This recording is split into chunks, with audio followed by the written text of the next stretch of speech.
Isang kangkong na may piniritong tofu at piniritong itlog. Hi guys, samahan nyo ako magluto tayo ng ulam ni Miss Ayusin Mo.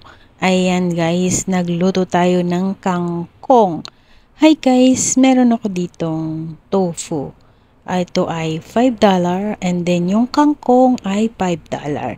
So tipid ulam tayo muna ngayon guys. Ayan, hugasan natin mabuti ang ating tofu. Ayan. And then, hugasan po natin mabuti ang ating kangkong. At himayin po natin, paghiwalayin po natin yung tangkay at yung dahon. Ayan guys, nahimay ko na po yung dahon at tangkay. Pinaghiwalay na natin, hugasan lang po itong mabuti. Ayan guys. So, nahugasan ko na po ito mabuti guys at ibababad ko sa tubig. Yung tofu natin, ipiprito po natin ito. I-dry natin ng towel tissue at hiwain lang po natin. Ayan. Tapos, meron ako ditong 2 pirasong itlog. Lagyan natin ng asin at syempre, batihin natin. Kasi po guys, ipiprito natin ito. So, ayan, iprito ko na po itong ating itlog.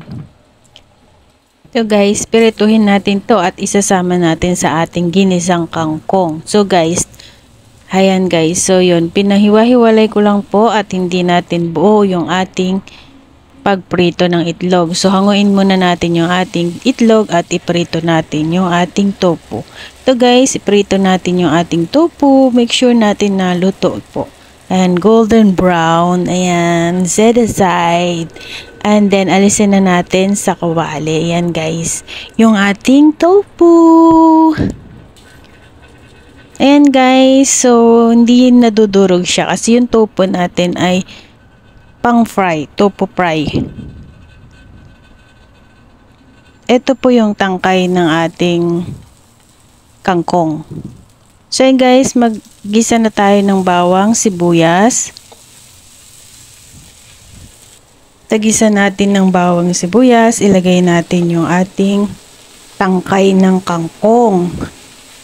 Ayan guys, yung tangkay ng kangkong ay igisa lang po natin. Hanggang po ito ay maluto. So ayan guys, nilagyan ko po ito ng soy sauce. Ayan. Konting-konti lang pong soy sauce ang nilagay ko dito. Light soy sauce. And then, igisa natin.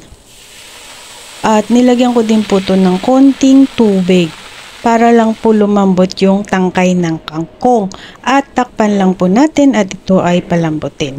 So yan guys, malambot na po ito at ilagay na natin yung ating dahon ng kangkong. Ito po yung dahon ng kangkong. So igisa lang din po natin hanggang ito ay maluto. Ayan. Igisa-gisa lang po natin, i-mix lang po natin. Ayan. And then guys, naglagay po ako dito ng asin at konting Knorr liquid. Ayan po. At i-mix lang po natin mabuti yung ating ingredients at seasoning. Ayan. Igisa pa natin mabuti guys. Ito na po, makikita mo na luto na yung ating kangkong.